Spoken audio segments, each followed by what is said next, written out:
महान लोगों की पहली जीत नींद पर होती है। जितने बड़े सपने होते हैं उनको उतनी ही कम नींद आती है। ये विचार महान फिलोसोफर ओशो जी के हैं। गुड मॉर्निंग, राधे राधे, नमस्कार साथियों। स्वागत है आपका मेरे एक नए स्टडी ब्लॉग में। अगर हमें कुछ पाना है तो हमें नींद तो त्यागनी ही पड़ेगी। जितने भी महान लोग होते हैं वो कम से कम ही सोते हैं, और जितने हम वो होते हैं कि कम हमारे पास कोई काम नहीं होता तो हमें नींद आती है, आलस आता है, और हम 10 से 12 घंटे सिर्फ सोने में ही निकाल देते हैं। 6-7 घंटे, 7-8 घंटे तो नॉर्मली है कि रोज का सोना, फिर दिन में आराम करना, फिर रेस्ट करना। इस तरह से हम अपनी लाइफ के 24 घंटे में 10-12 घंटे यूं ही निकाल देते हैं। लगभग मेरे लिए 6 घंटे की नींद पर्याप्त होती है, और मैं इससे ज़्यादा सोने की कम ही कोशिश करती हूँ। कभी ज़्यादा हेल्थ इश्यूज हो तो भले ही सो जाऊँ, नहीं तो मैं 6 घंटे ही सोने की कोशिश करती हूँ, इससे ज़्यादा नहीं सोती हूँ। आजकल मेरे सर दर्द बहुत ज़्यादा हो रहा है, तो सर में बहुत प्रॉब्लम हो रही है। शायद आई साइट जो वीक है मेरी, उसका नंबर इंक्रीज़ हो गया है, इसलिए काफ़ी प्रॉब्लम हो रही है। तो आज मैं थोड़ा लेट उठी थी, जबकि आज दिन भी मेरा बहुत बिजी जाने वाला है, क्योंकि आज संडे है, बच्चों का छुट्टी का दिन है। तो मैं ज़्यादा बुक्स खोल कर तो स्टडी नहीं कर सकती। मैं रखती भी नहीं हूँ संडे को ज़्यादा स्टडी करने का अपना टारगेट कुछ, कि मैं बहुत ज़्यादा कर लूँगी, क्योंकि मुझे पता होता है कि संडे को तो बच्चे घर होंगे तो ज़्यादा स्टडी भी नहीं हो पाएगी। तो मैं सिर्फ रिवीजन का रखती हूँ।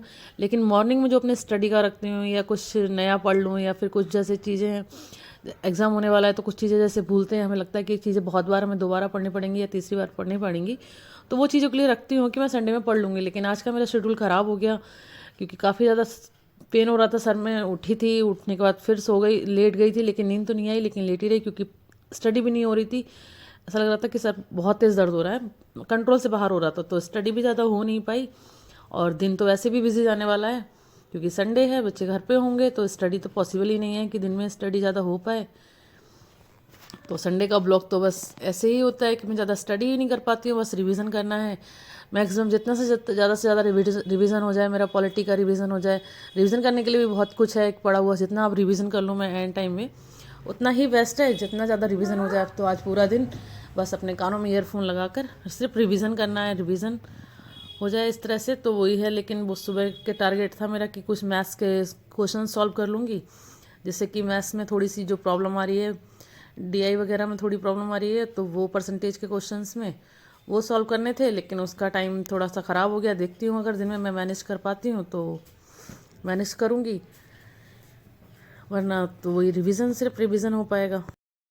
आज तो संडे है, आज तो मैं डॉक्टर को दिखा नहीं पाऊँगी, मुझे टैबलेट लेकर ही अपना काम चलाना पड़ेगा। कल जाके डॉक्टर को चेक करा कर आऊँगी आँखें, जिससे कि अपनी ये प्रॉब्लम जल्दी ख़त्म हो और हमारी स्टडी पूरी तरह से कंटिन्यू कर पाऊँ।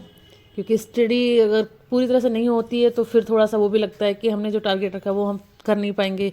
फिर अगर हमारे एक दिन भी वेस्ट होता है तो हम वो दिन तो हमारा वेस्ट हो ही जाता है, फिर हम उसको उसकी भरपाई नहीं कर सकते, क्योंकि हमें नहीं पता आगे हमें कुछ काम भी हो सकता है, आगे कोई और हेल्थ इश्यूज हो सकता है। तो फिर ऐसा लगता है कि जो दिक्कतें हैं उसे ख़त्म करके किया जाए। अगर दवा से, टैबलेट से रुकता दर्द तो मैं दवा टैबलेट खा कर तुरंत ही पढ़ने बैठ जाती हूँ, लेकिन जब नहीं कंट्रोल हो पाता है तभी होता है ये हेल्थ इश्यूज़। प्लीज़ मेरी वीडियो को लाइक करें एंड सब्सक्राइब करें। Thank you for watching.